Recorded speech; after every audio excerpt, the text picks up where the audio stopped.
Chers compatriotes, chers amis, bonjour, bonsoir, ça dépend de l'ère dans laquelle on se retrouve à ce moment. C'est pour parler de la situation qui prévaut chez nous en République démocratique du Congo, ce qui se disent.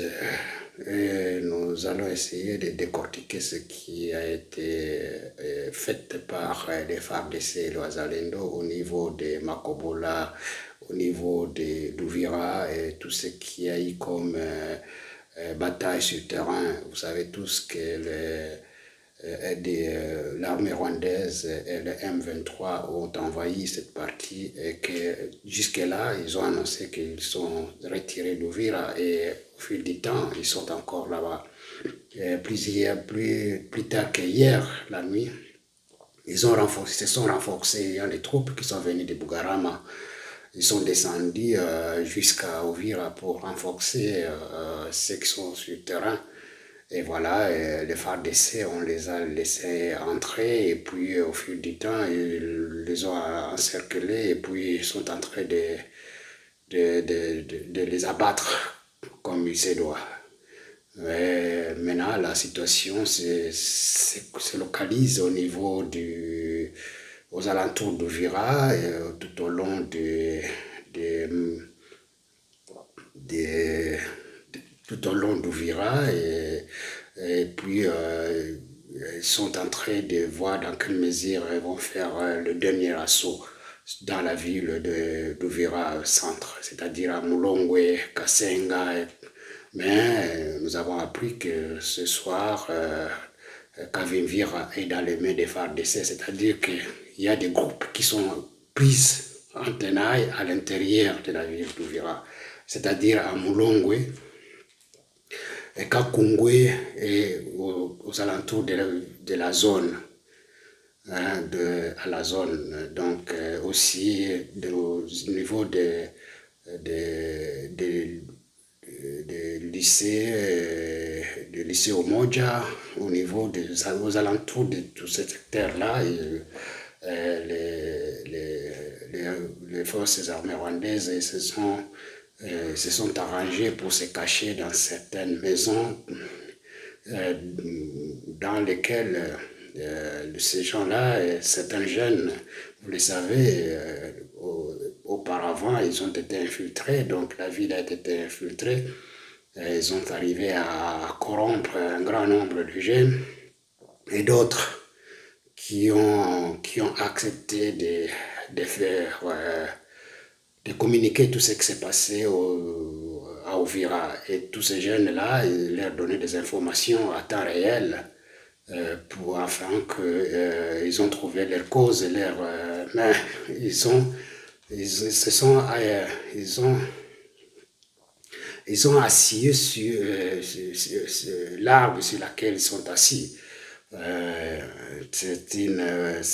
Vraiment, c'est une situation que les jeunes d'Ouvira ne devraient pas faire, en principe. En principe, quel que soit les sous qu'on leur avait donnés, ils n'étaient pas à mesure de trahir là où ils sont nés, grandis,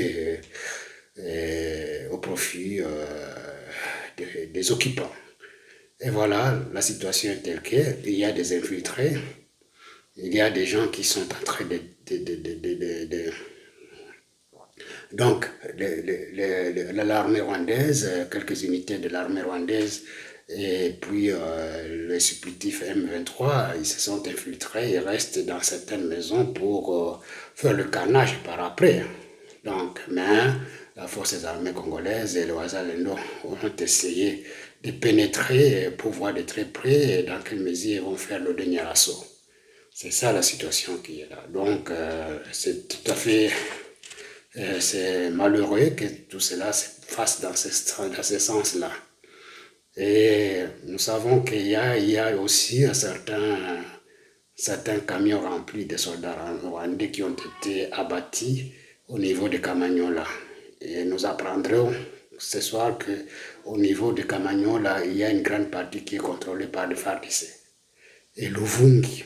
Et on apprendra aussi qu'avant de s'en aller, les militaires rwandais et les M23, ils ont pillé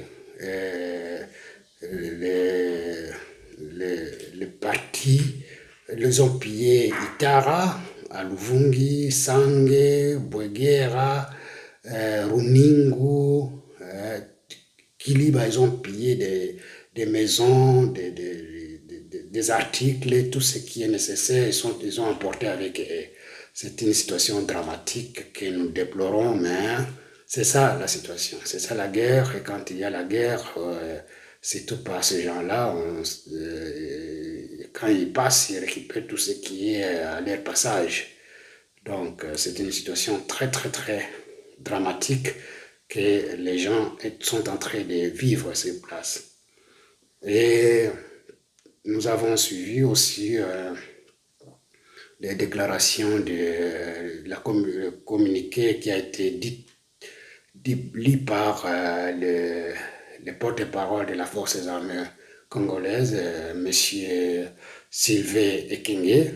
Donc, je vais vous laisser suivre de vous-même pour vous dire ce qui sont des Rwandais, les Tutsis, et quand ils sont dans les secteurs, quand ils sont dans leur milieu, qu'est-ce qu'ils font, qu'est-ce qu'ils sont en général. C'est dans ce sens-là que j'aimerais que vous puissiez suivre de très près ce qu'il avait dit. Et puis, c'était une situation très, très, très vraie. Donc, je vous laisse suivre, chers compatriotes. Le Congo est confronté à une guerre d'agression de la part de son voisin immédiat, le Rwanda. Et nous ferons le point sur la situation sécuritaire dans la ville d'Uvira, province du Sud Kivu. Avec nous sur ce plateau, le porte-parole des forces armées de la République démocratique du Congo, le général-major Sylvain Ekenge. Bienvenue sur ce plateau. Merci Oscar. Mon général, d'aucuns se demandent quelle est la situation exacte et réelle sur différentes lignes de front dans lesquelles sont engagées les forces armées de la RDC. Actuellement, Oscar, la situation reste très volatile au nord Kivu. Suivez, s'il vous plaît. Elle est particulièrement marquée par des affrontements et tous les fronts, tous les axes sont concernés par ces affrontements. L'armée rwandaise et ses supplétifs continuent de se renforcer avec les troupes et les équipements militaires, voulais-je dire. Les attaques sont quasi quotidiennes dans cette partie de notre pays, au nord Kivu, au sud Kivu, et ce, en violation du cessez-le-feu. Quels sont les actes justement qui sont concernés par ces violations de cessez-le-feu de la part de l'armée rwandaise? Il y a d'abord au nord Kivu l'axe Rutshuru Lubero et l'axe Masisi-Walikale. Et quand je parle de Masisi-Walikale, il y a des sous-axes. Il y a l'axe qui part de Masisi vers Nyabiondo Kachebere et l'autre axe qui part de Mosso vers Pinga. Tous ces axes-là sont concernés par les combats et à ne pas oublier les combats qui se déroulent au niveau du territoire de Lubero.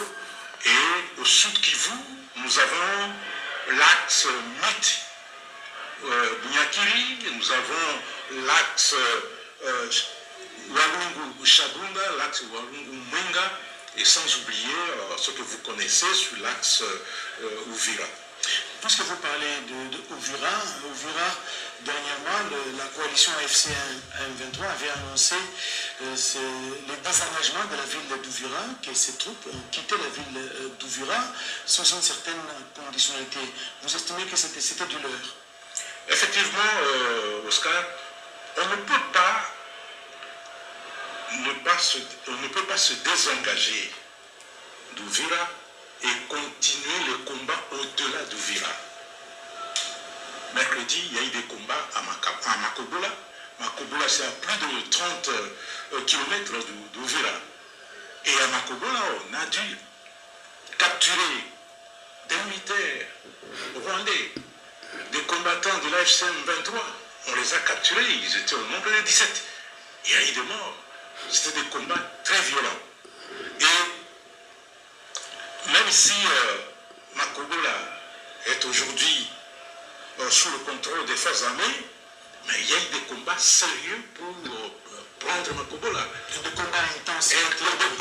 Des combats intenses, des combats très durs qui ont fait que l'ennemi a dû céder Makobola. Mais pour céder Makobola, il fallait la hargne des forces armées de la République démocratique du Congo. Et vous allez dire que Makobola aujourd'hui est sous contrôle de FARDC, c'est à quelques kilomètres d'Ouvira, c'est ça? Oui, Makobola est à plus ou moins 30 km d'Ouvira, au sud d'Ouvira, sur la route de Baraka. Et Makobola est aujourd'hui sous les contrôles total, Makobola 1, Makobola 2, sous le contrôle total des forces armées de la République démocratique du Congo. Et les combats sont concentrés à l'heure où je vous parle, depuis ce matin d'ailleurs, dans les localités de Katongo et Kabimba, à plus ou moins 7 km d'Ouvira. À plus ou moins 7 km d'Ouvira, et donc la violation du cessez-le-feu est plausible, manifeste sur la ligne de front par l'ennemi rwandais avec ses supplétifs du M23 au lendemain de l'accord de paix de Washington signé, vous le savez, le 4 décembre dernier.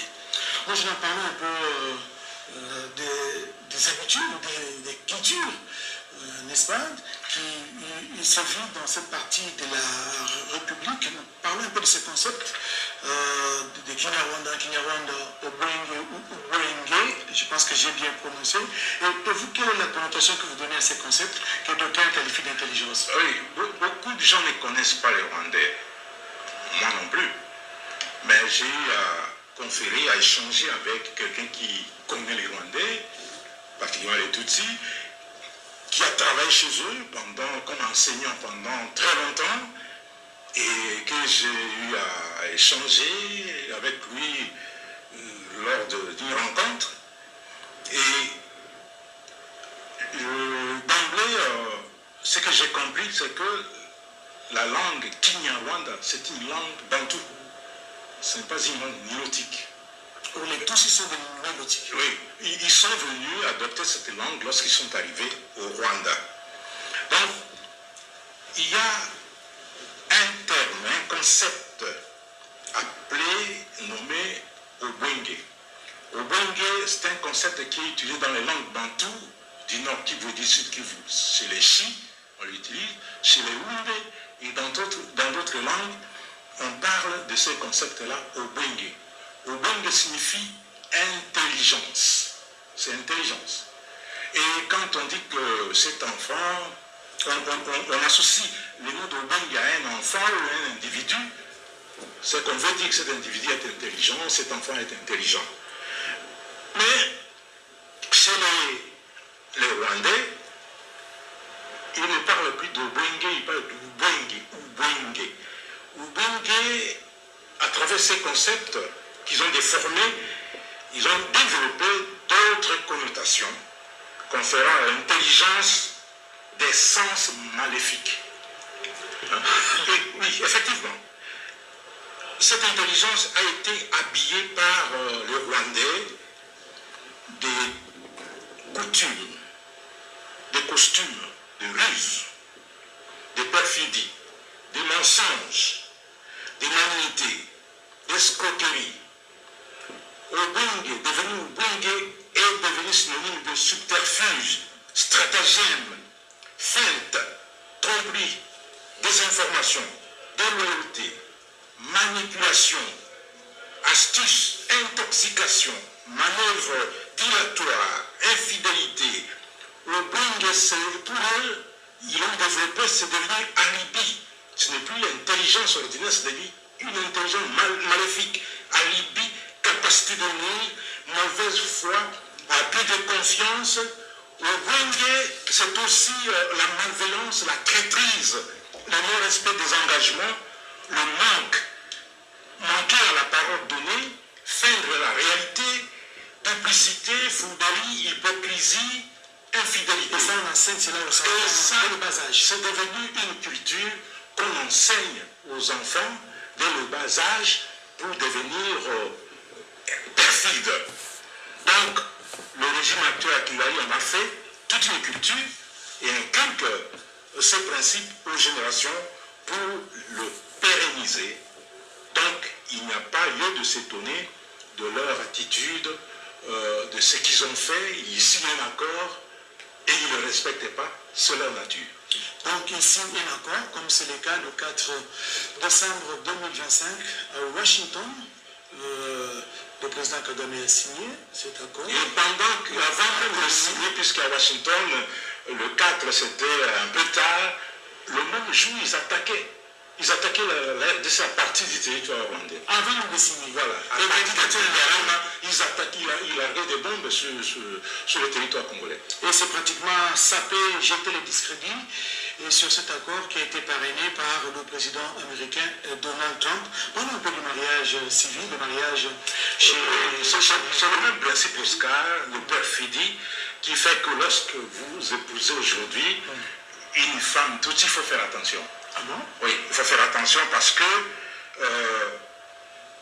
si vous êtes responsable, et c'est ce qu'ils ont fait avec les chefs coutumiers, les grands chefs coutumiers un peu partout, on vous donne une femme, mais vous allez recevoir un membre de la famille, un cousin, un neveu qui viendra chez vous. De la famille de la femme. Et on va vous présenter comme le neveu, le cousin, alors que ce n'est pas un neveu, ce n'est pas un cousin, c'est la personne qui viendra faire les enfants avec votre épouse à la maison. Et on vous dira que non, les enfants naissent toutis comme des toutis parce que la race touti est supérieure, alors que c'est une perfidie. C'est toujours la perfidie. Inculquée même chez les femmes tout ça. Effectivement. C'est très dangereux. Moi, voulez-vous dire que les Rwandais aujourd'hui sont capables de tout, parce que vous parlez du Ubungi, on est en train d'inculquer le mensonge, la perfidie, le non-respect des engagements aux tout petits, et quand ils grandissent, on assimile cela à de l'intelligence. Pensez-vous que le Rwandais ou le Rwanda aujourd'hui est capable de tout? Oui, le Rwanda est capable de tout. Et le pouvoir rwandais est déterminé à déstabiliser la République démocratique du Congo, à déstabiliser notre pays et ses institutions. Et c'est pourquoi j'interpelle tous les Congolais, que vous soyez de gauche ou de droite, du centre ou je ne sais de quelle obédience, nous n'avons que ce pays et nous devons le protéger. Et nous devons ouvrir l'œil et les bancs, puisque les Rwandais ne baisseront jamais pavillon. Ils vont continuer autrement à chercher à déstabiliser notre pays. Enfin, utilisant les fils, effectivement, vous avez vu la plupart d'officiers généraux et supérieurs arrêtés sont des officiers généraux et supérieurs qui ont été manipulés par les Rwandais. Et ils ne s'arrêtent pas là. Le fait qu'on les ait interpellés, ils sont essoufflés. On nous a coupé l'herbe sous les pieds, bien sûr, mais ils sont en train de monter d'autres stratagèmes pour essayer de porter un coup fatal à notre pays.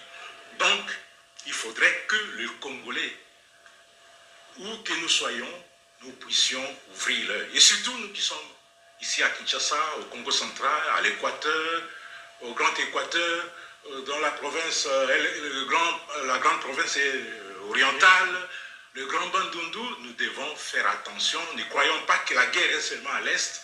Elle peut venir ici par d'autres moyens. Donc, comme on dit à Lingala, yo talanga ingana tala yo. Donc nous devons nous regarder sérieusement pour qu'on ne connaisse pas de surprises ici à Kinshasa et dans d'autres parties. Moi, je donc ce qu'il faudra éviter, c'est la distraction, des débats politiques inutiles, et nous devons être focus sur ce qui se passe dans l'Est du pays. Nous sommes distraits avec des histoires invraisemblables, surtout nous qui sommes ici à Kinshasa, avec notre, entre guillemets, quinoiserie. Mais nous devons savoir que nous n'avons que ce pays et nous devons le protéger. Et la meilleure façon de protéger ce pays, c'est que tout le monde puisse contribuer à sa sécurité. Et chacun, là où il est, doit veiller pour qu'un intrus ne puisse pas venir nous faire du mal. Mon général, peut-être avant de nous séparer, je voudrais qu'on revienne sur cette question d'actualité. Dernièrement, les forces armées de la RDC avaient lancé le recrutement de jeunes au sein de services spécialisés des forces armées de la République. Où en est-on avec cette opération? Oui, le concours... Der Winter steht schon vor der Tür und du zahlst immer noch zu viel Strom? Bei Verivox kannst du über 12.000 Stromanbieter... Cette opération. Oui, le Suivez, chers compatriotes. Dans les écoles militaires se fait sur base d'un concours national. Et aujourd'hui, à travers la République, sauf dans les territoires occupés, ce concours a eu lieu et ça va continuer demain pour d'autres spécialités. Et beaucoup de jeunes ont répondu présent. Le concours a eu lieu ici au Bangokolo. Et d'autres candidats ont passé, les candidats militaires ont passé les concours au Centre supérieur militaire pour Kinshasa. Et dans toutes les provinces, le concours a eu lieu, sauf dans les territoires occupés. Et ce concours a lieu une fois l'an. Ceux qui n'ont pas eu l'occasion de le faire doivent se faire inscrire pour l'année prochaine et le processus continue. Et c'est dans quelle spécialité comme ça? Non, dans toutes les spécialités. Nous, cette fois-ci, le chef d'état-major général des forces armées de la République démocratique du Congo, sous instruction du commandant suprême, a demandé à quelques services de l'armée de recruter au regard de besoins réels qui sont chez eux, notamment la force aérienne, la force navale, les corps de santé militaire, le corps du génie de l'armée, le corps des troupes de transmission et les services de communication et d'information des forces armées. Nous avons recruté dans nos spécialités et le secrétaire général de la Défense a recruté également les informaticiens et il y a aussi le recrutement au niveau de l'école de santé militaire. On recrute les jeunes qui doivent aller à l'école de santé militaire. Une fois arrivés à la fin, ils vont passer l'examen d'État avec tout le monde. Et heureusement qu'il a, lorsqu'ils passent l'examen d'État, rares sont ceux qui échouent parce qu'il y a du sérieux. Et il y a aussi d'autres écoles, des métiers qui ont recruté et qui ont fait passer ces concours. Moi, en général, vous avez dit que vous recrutez des jeunes en termes de profil, dont l'âge varie entre quels pour les spécialistes, l'âge minimum, c'est 22 ans, puisque un spécialiste, c'est quelqu'un qui a fait l'université. Alors, l'âge maximum, c'est 35 ans. 35 ans, et la force aérienne... Et nous, nous sommes plus éligibles à notre Non, vous êtes plus éligible. La force aérienne a diminué l'âge maximum jusqu'à 27 ans, je pense. Et la force aérienne recrute même les diplômés d'université, les diplômés qui ont fait les écoles techniques, comme... non, pour les écoles secondaires, les techniques, pour les former comme... Et puis qui ont fait les maths physiques, biochimie, et comme ça, pour les former comme des pilotes, et comme ça. Et il y a eu aussi les concours pour la session ordinaire de l'Académie militaire. Ce sont les diplômés d'État qui ont souscrit et qui ont passé ces concours. Ces diplômés d'État doivent être âgés de 18 à 22 ans, 25 ans maximum. Mais je pense que jusqu'à 23 ans, c'est acceptable.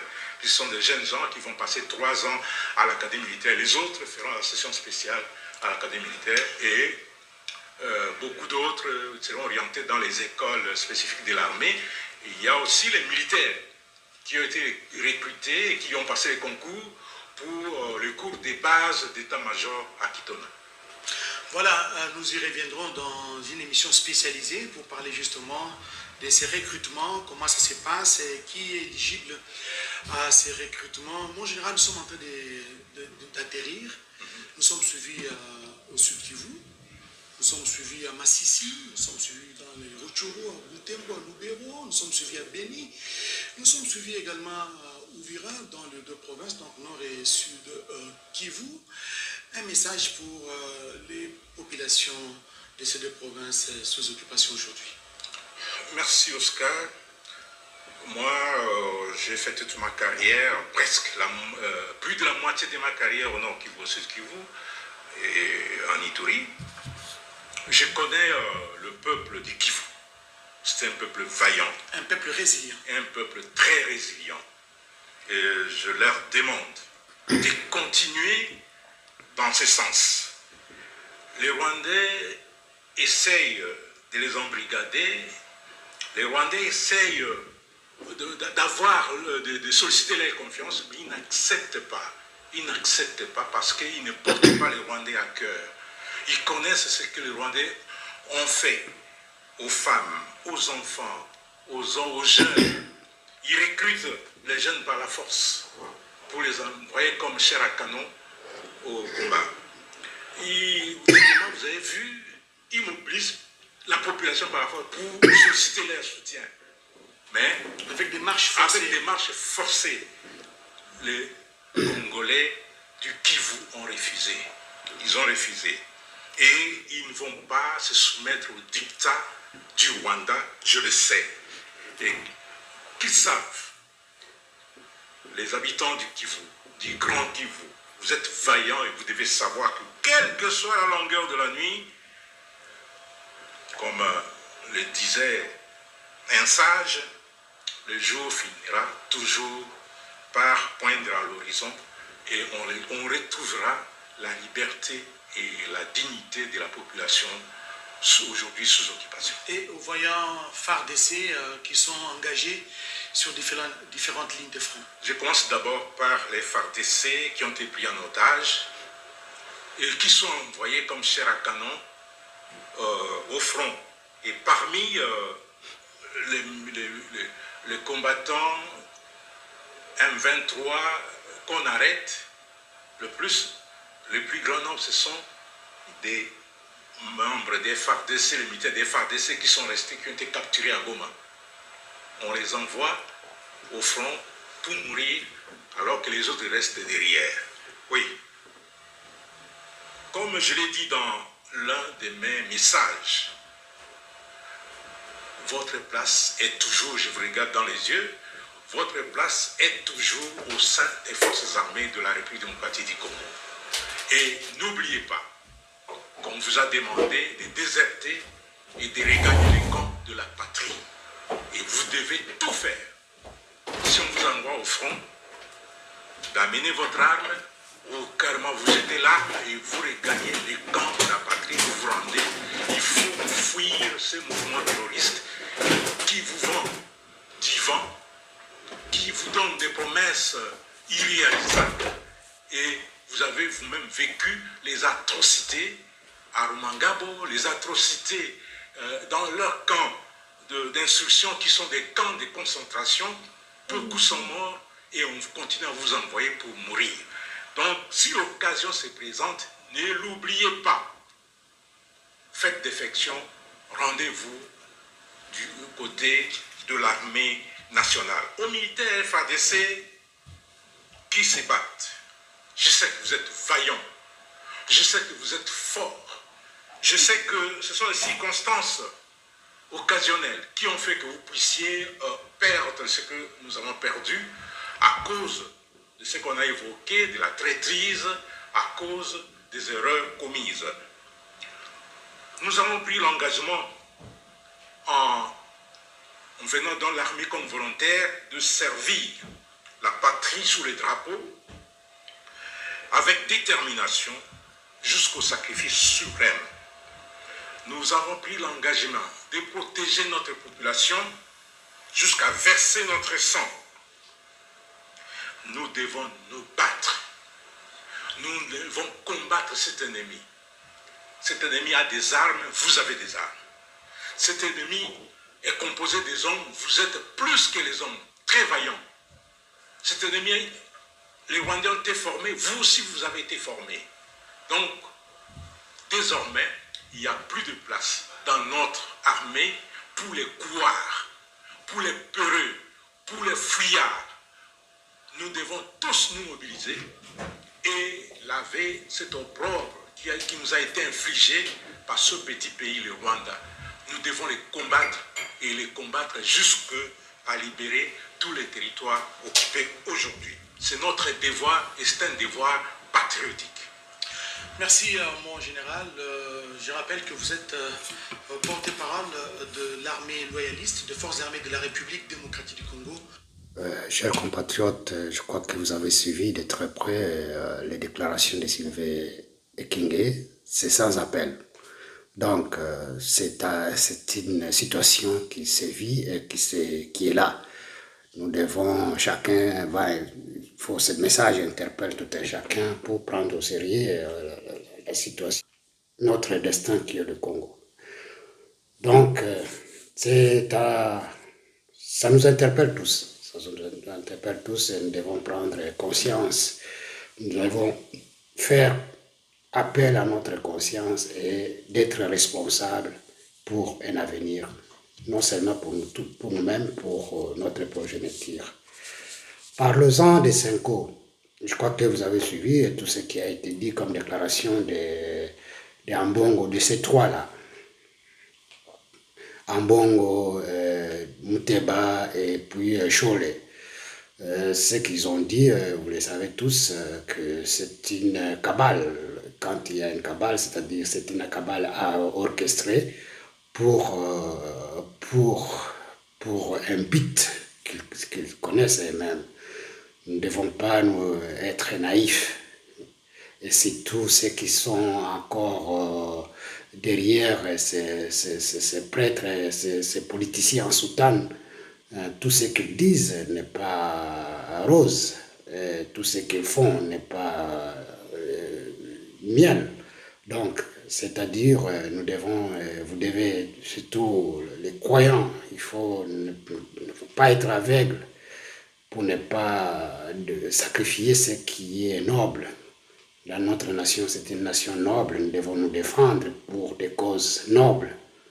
Nous ne pouvons pas être derrière les gens pour les gens en soutane qui sont derrière les hommes politiques pour leurs intérêts. Vous avez suivi tout ce que Muteba, ce qu'il a fait à Goma, il a appuyé les Nanga. Et vous savez, Nanga, c'est quelqu'un qui est appuyé par le M23, c'est lui-même M23, AFC. Il est AFC, le responsable, le coordinateur de AFC, et puis téléguidé par le Rwanda. Vous savez tous leurs objectifs. À fin de compte, vous avez suivi ce qui a été fait au niveau de Goma. Les enfants qui ont été violés, les chrétiens qui ont été tués, tout le reste. Vous n'avez jamais senti ou bien suivi un mot que Senko a parlé à propos de ces chrétiens qui ont été massacrés. Même il y a des évêques à Bukavu qui ont été massacrés il y a des années. Mais jusque-là, ils n'en parlent même pas. C'est comme si c'est oublié. Et aujourd'hui, ils sont derrière ces gens-là puisqu'ils ont reçu de l'argent pour pousser de très près le gouvernement à faire le dialogue. Et le dialogue, pour quel sens, pour quel but, de ramener en cause tous ces gens-là qui ont tué les Congolais. Plus de 20 000 Congolais qui ont été tués. Les vies sacrifiées, les vies humaines qui ont été détruites à cause de certains individus qui veulent s'en emparer du pouvoir, remplir leurs poches. Et l'Église catholique derrière tous ces gens-là. Nous interpellons les Congolais, nous interpellons les chrétiens de prendre conscience, de ne plus vendre leur âme derrière ces gens-là. De ne plus vendre leur âme. Et quand vous vendez votre âme, vous n'êtes plus digne, vous n'êtes plus un homme. Nous devons nous armer par la conscience, l'âme interne, ce qui juge à l'intérieur, ce qui vous juge, ce qui vous pousse à faire, doit être noble, doit être accepté par tous. Il peut y avoir des divergences dans la vie de tout un peuple, mais les divergences ne peuvent pas bafouer ce qui est noble, ce qui est idéal, toute une nation. Donc ce sont ces gens-là. Vous suivez, je ne suis pas là pour tout relever ici, je crois que tout le monde a suivi c'est ce qui se prépare. Donc ces politiciens sont derrière ces gens-là. Vous avez suivi, ils sont passés, ils ont fait leur tournée en Europe, ils ont fait leur tournée en Ouganda, au Rwanda et puis au Kenya. Et vous savez tout ce qui est derrière tous ces gens-là pour essayer de pousser, de déstabiliser à l'interne la population, de mettre à mal la population, de mettre à mal les institutions qui sont élues démocratiquement. Donc, s'ils attendent, s'ils veulent briguer la magistrature, il faut qu'ils attendent. Il y a l'échéance qui est là. Il faut attendre jusqu'à ce que le moment venu, ils vont postuler, c'est lui qui va gagner, il prendra le pouvoir. Ce n'est pas dans ce sens-là, déstabiliser les institutions pour leur bien, pour leur cause. Ce n'est pas digne pour un chrétien qui se dit chrétien. Hein? Je crois que la parole de Dieu nous enseigne que la vie de quelqu'un est tellement chère, est tellement importante que le bien. Et si chacun, les gens qui sont en train de tuer, ils sont appuyés par les gens qui se disent prêtres, c'est regrettable. C'est regrettable. Donc les gens n'ont plus l'âme. Et quand quelqu'un a perdu son âme, il a perdu sa valeur, sa personnalité. Donc j'interpelle ici à tous les chrétiens de prendre conscience de leur destin. Le destin commun, c'est notre patrie, c'est notre nation, nous devons nous mettre ensemble pour consolider cette nation-là. Ce qui est commun, c'est celui-là, nous devons le protéger pour notre avenir et l'avenir de nos enfants. C'est ça justement, quand il y a traîtrisme, quand il y a infiltration, il y a toujours des problèmes qui font qu'il y a d'autres qui viennent avec leur idéologie, s'installer et nous déstabiliser davantage. Vous avez suivi qu'il y a eu un Chinois qui est homme d'affaires installé à Kinshasa, mais celui-là, qu'est-ce qu'il est en train de faire? Il est en train d'acheter les minerais qui ont été exploités par le Rwanda pour les vendre à l'extérieur, pour les amener en Chine et partout ailleurs. En retour, il achète des armes pour les terroristes à l'Est.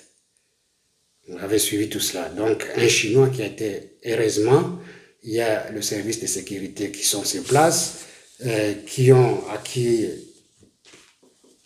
je salue en passant, de ce qu'ils ont fait comme travail, arriver à tomber sur 3 éléments qui travaillent dans les coulisses afin de mettre à mal toute une nation. Hein? Il s'agissait d'un Chinois qui s'appelle au nom Shen Bao, qui est probablement aussi député provincial en Chine, mais qui est financier, hein, qui fait la purification des armes à l'est de la République. Donc c'est une situation qui est vraiment le service de sécurité a pris en main, et puis ils ont capturé ce monsieur. Il y a aussi un monsieur qui se charge de corrompre les jeunes pour laisser passage au M23. Hein, un Congolais qui a été reçu de l'argent au nom de Condé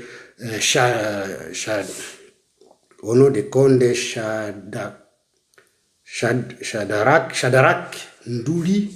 Il y a aussi une femme qui s'appelle au nom de Mulungwe Kabila Esther, hein, qui travaillent, qui ont reçu de l'argent pour faire l'avant-garde de M23 et qui sont passés par Uvira. Hein, ils ont corrompu les jeunes, ils ont donné de l'argent pour laisser passage et donner des messages de communication, tout ce qui s'est passé au niveau de là. Et ces gens-là, ils ont continué jusqu'au niveau de Tanganyika, passer pour corrompre tous ces gens-là, infiltrer la jeunesse, leur donner de l'argent. Et comme la jeunesse congolaise a été mise de côté des années, leur pouvoir passer, donc ces jeunes-là, devant $1 000, ils tombent du coup et puis ils communiquent avec ces gens-là. Il oublie qu'il est en train de scier l'arbre sur laquelle il est assis. Et voilà, la situation s'est aggravée, la prise d'Uvira, et puis ces gens-là, ils ont continué, ils voulaient à tout prix prendre Tanganyika, Kolwezi, Likasi jusqu'à Lubumbashi. Ce sont ces gens-là, nos compatriotes, qui faisaient l'avant-garde de ces gens-là, qui sont allés là-bas pour essayer d'infiltrer les régions, d'infiltrer la population, les jeunes, pour donner de l'argent, afin que ces jeunes-là communiquent avec les M23, avec l'armée rwandaise, afin qu'ils préparent le lit pour ces gens-là. Donc, c'est nous-mêmes, c'est les Congolais qui fait mal aux Congolais lui-même. Donc, c'est vraiment, c'est une attitude que nous devons arrêter, nous devons cesser. C'est une attitude dans laquelle nous ne pouvons pas continuer pour sacrifier toute une nation, pour sacrifier l'avenir. L'avenir est certain. L'avenir, c'est actuellement qu'on doit préparer cet avenir-là. Je crois que tout compatriote, il est là accompagné des institutions actuelles pour que nous puissions, au fil du temps, arriver à ce qui est noble, qui est la consolidation, la mise en place au Congo. Ça fera du bien à tout un chacun. Ça fera du bien à tout un chacun. Donc, nous avons suivi aussi qu'au niveau de l'ONU, du Conseil de sécurité des Nations Unies, ils ont adopté une résolution 2808 qui sera applicable à partir de maintenant. Le responsable, M. David, il est allé à Doha, c'est pour dire, puisque tout ce qu'il y a eu comme négociation au niveau de Doha avec le gouvernement congolais, afin de passer au désarmement et consorts, et intégration de ce qui est comme les unités congolaises qui sont dans le M23 et ceux qui ne le sont pas, de retourner chez eux. Cette résolution semble être caduque. Maintenant, comme il y a la résolution 2808 qui sera en application, donc M. David il est mandaté maintenant par cette résolution, et il y aura la présence de 12 000 hommes qui va diriger au niveau de l'Est et pour désarmer les forces armées rwandaises et les armer chez eux, et puis désarmer aussi les M23. Ceux qui sont congolais seront intégrés dans les différents mécanismes qui sont déjà mis en place, et ceux qui ne le sont pas, ils partiront dans leurs pays respectifs. Donc, cette mesure est contraignante, donc cette mesure est offensive. M.